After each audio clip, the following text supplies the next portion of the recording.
it now smells even more amazing in here because, well, more cheese and that bonus pesto that I threw on the top. Wow, pesto, man, when it cooks, ugh, just love.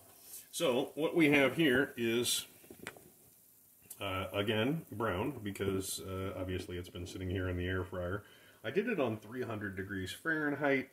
To this point now, it's been half an hour total. 15 minutes on the full 400 that the Ninja Foodie allows, and then because the potatoes weren't cooked all the way through, given obviously this scenario, it's difficult to figure it out, and I did it all at the same time. Long story short, I'm going to go ahead and stab it again. I'm going to use my same old potato knife. Ooh, it goes all the way through. I definitely ruined that one, but I don't care. It's going into my face hole, so let me let those cool here for a second while I get a plate.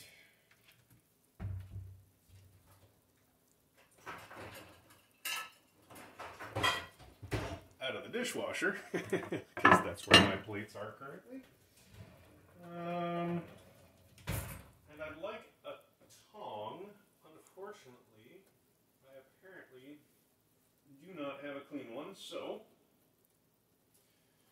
I'm going to use a spatula and a spoon. Trusty spatula. Should do the trick. Let me just get between those two potatoes. I left a little space between them, but that cheese obviously just blanketed it. They are definitely stuck to the bottom, so I'm glad I did grab a spatula. I would have ended up just tearing them if I tried to pry them out. So I'm using a spoon and a spatula here to get that one loose. Let's get this next one loose here. Alright, next one loose. Oh, it smells so good. Garlic, basil, cheese. Oh, I mean, garlic, basil, and cheese. How can you go wrong? So I've got a spoon, I've got a spatula, I've got that cheese. I can hear the crispy bits. They're still kind of sizzling a little bit.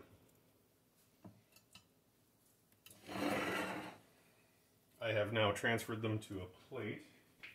And I am going to get myself a fork and knife. And I am going to relocate you now over here to my potatoes. And we are going to obviously move around a little bit here. And I guess this is the one that I'm going to be cutting into. They look interesting.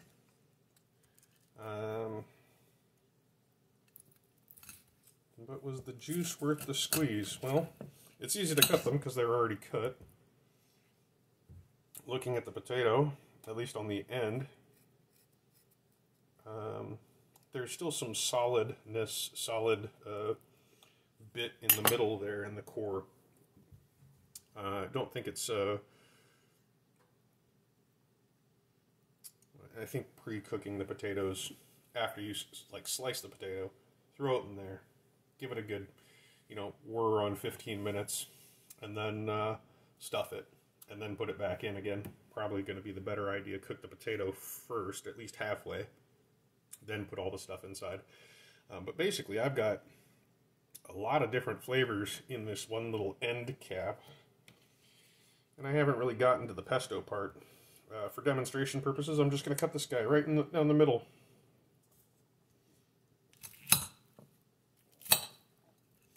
Let's see what we have. Well, obviously we have that crust that formed on the outside. There are, in here, layers of cheese and some of that basil actually got, well, I think I probably cut it in there, but there's layers of cheese in here. I can distinctly see cheese in between each of these layers.